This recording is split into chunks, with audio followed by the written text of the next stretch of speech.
ছুটির দিন মানেই হচ্ছে বাসায় ভালো রান্না করতে হবে।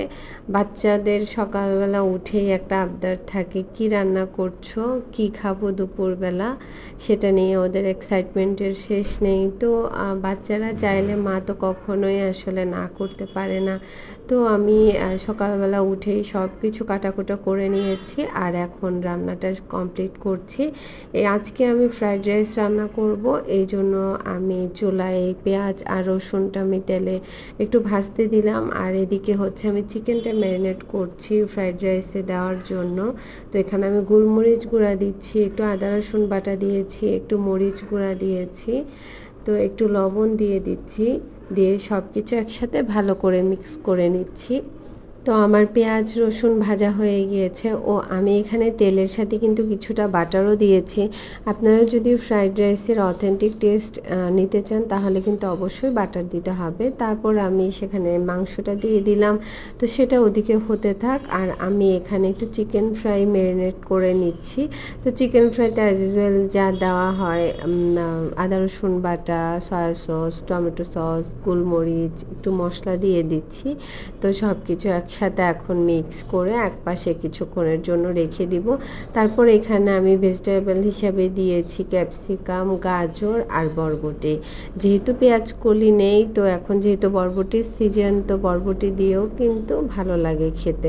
তো এখন আমি সব কিছু সুন্দর মতো একটু ভাজা ভাজা করে নিচ্ছি। তারপর এখানে আমি দিয়ে দিচ্ছি সয়া সস আর গোলমরিচ। এগুলো ছাড়া কিন্তু ফ্রাইড রাইস কখনো চিন্তাও করা যায় না। এখন সব কিছু একসাথে আমি আবার ভালো মতো কিছুক্ষণের জন্য রান্না করে নিচ্ছি। অবশ্যই বেশি সিদ্ধ করবেন না, যেন ক্রাঞ্চি ভাবটা থাকে। ফ্রাইড রাইসের ভেজিটেবলগুলো যদি বেশি সিদ্ধ হয়ে যায় সেটা খেতে একদমই ভালো লাগে না। তো আমি ভাত আগেই রান্না করে রেখেছিলাম, তো এখন আমি ভাতটা দিয়ে দিলাম। আপনারা যদি আগের দিন ঠিক করে রাখেন যে পরের দিন ফ্রাইড রাইস রান্না করবেন, তাহলে কিন্তু আপনারা আগের দিনই ভাতটা রান্না করে ফ্রিজে রেখে দিতে পারবেন। সেটাতে কিন্তু লুক অনেক সুন্দর হয়, ভাতটা একদমই ঝরঝরা থাকে। যাই হোক, তারপর আমি এখানে ভাতটা সম্পূর্ণটা মিক্স করে নিয়েছি। লাস্টের দিকে আমি এখানে কয়েকটা কাঁচামরিচ দিয়ে দেব।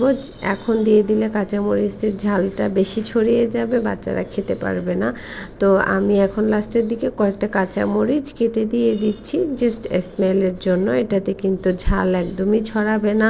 তো এটা কিন্তু খেতে ভীষণ মজা হয়েছিল, আপনারা বাসায় ট্রাই করবেন। আমি মাঝে মাঝেই বাচ্চাদেরকে এটা করে দিই আর আমার বাচ্চারা যেদিন আমি ফ্রাইড রাইস রান্না করি সেদিন তাদের আর কিছুই লাগে না।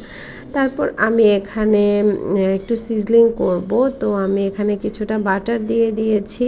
তারপর আমি এখানে চিকেনগুলো দিয়ে দিচ্ছি। এখানে আমি চিকেনটা একটু আদা রসুন আর একটু লবণ, একটু সস দিয়ে ম্যারিনেট করে রেখে দিয়েছিলাম। তারপরে চিকেনটা সুন্দর মতো ভেজে নিচ্ছি কিছুক্ষণের জন্য। তো এটা যখন একদমই আর কালারটা চেঞ্জ হয়ে আসবে, মানে যখন সিদ্ধ হয়ে আসবে, তখন আমি বাকি উপকরণগুলো অ্যাড করব। বাসায় বানাতে পারলে এইসব খাবার রেস্টুরেন্ট থেকে কিনে না খাওয়াই ভালো, কারণ রেস্টুরেন্টে এগুলোর চড়া দাম। এক প্লেট ফ্রাইড রাইসই হচ্ছে অনেক টাকা নিয়ে নেয়। তো বাসায় আমি বানাতে বানাতে একদম রেস্টুরেন্টের টেস্ট চলে আসে। আপনারা চাইলে কিন্তু ফ্রাইড রাইসে একটু টেস্টিং সল্ট ইউজ করতে পারেন। রেস্টুরেন্টে কিন্তু টেস্টিং সল্টটাও ইউজ করে অনেক রেস্টুরেন্টে। তারপর এখানে আমি কেটে রাখা ক্যাপসিকাম দিয়ে দিচ্ছি, কেটে রাখা গাজর দিয়ে দিচ্ছি। দেখে বুঝতে পারছেন গাজর আর ক্যাপসিকাম আমি কিভাবে কেটেছি। তারপর এখানে আমি কিছুটা বরবটি দিয়েছি, দিয়ে এখন সুন্দর মতো আমি একটু নেড়ে চেড়ে নিচ্ছি। তো এইভাবেই কিন্তু এটা নাড়তে নাড়তে কিন্তু অনেকটাই সিদ্ধ হয়ে যাবে, যেহেতু এখানে ওই যে ভেজে রেখেছিলাম চিকেন সেটা দিয়ে দিলাম, দিয়ে আবার একটু সুন্দর মতো নেড়ে ছেড়ে নিচ্ছি। এটা আসলে সিজলিং না, এটা সটেড ভেজিটেবল বলতে পারেন। তো আমি এটা টেস্ট একটু ভালো আসার জন্য চিকেনটা দিয়েছি। এটাও খেতে অনেক বেশি মজা হয়েছিল।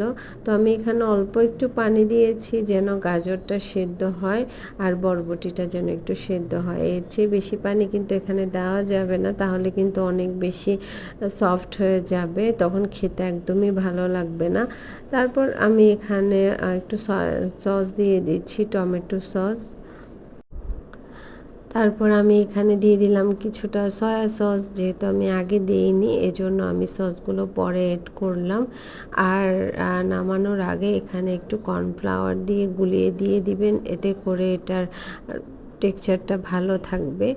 তারপর এই যে আমার কিন্তু ওই রান্নাটাও হয়ে গিয়েছে, আর আমি নামিয়ে নেব। আমি এখানে কর্নফ্লাওয়ার আগে দিয়ে দিয়েছিলাম, তো আমি একটু খুন্তি দিয়ে দেখছিলাম যে এটা ভালো মতো সেদ্ধ হয়েছে কিনা। তারপর এখানে আমি চিকেন ফ্রাইটার মধ্যে আমি কিছুটা কর্নফ্লাওয়ার দিয়ে আবার একটু ভালো মতো মাখিয়ে নিলাম। তারপর এখন আমি ভেজে নিচ্ছি। এটা আমি লাস্টে অন্য আরেকটা কাজ করব, সেটা দেখতে থাকেন আপনারা। সেটা এভাবে করলে অনেক বেশি মজা হয় খেতে। আমি ওই দিন ফার্স্ট করেছিলাম চিকেন ফ্রাইটা ভাজার পরে আমি আরেকটা কড়াইতে আরেকটু তেল দিয়ে নিয়েছি। সয়াবিন তেলও দিতে পারবেন, বাটার থাকলে বাটারও দিতে পারবেন। দিয়ে দিলাম এখানে টমেটো সস আর দিয়েছি সয়া সস, দিয়ে এখন দুইটা আগে একসাথে তেলের মধ্যে একটু ভালো মতো নেড়েচেড়ে নিব। তারপর ভেজে রাখা চিকেনগুলো আমি এখানে দিয়ে দিব। এই পর্যায়ে কিছুটা নেড়েচেড়ে নিতে হবে যেন সব কিছু একসাথে ভালো মতো মিক্স হয়ে যায়। এত বেশি পছন্দ করেছে বাচ্চারা, ওরাই হচ্ছে, আমি লাস্টে ভাগে পাইনি। তো এভাবে করে দেখবেন চিকেন ফ্রাইটা অনেক বেশি মজা হয়। তো আজকে দুপুরে আমাদের এগুলোই ছিল লাঞ্চ। কেমন হয়েছে অবশ্যই জানাবেন, ভালো লাগলে আমার পেজটা ফলো করবেন, আমার ভিডিওগুলো আপনাদের ফ্রেন্ডস অ্যান্ড ফ্যামিলির সাথে শেয়ার করবেন।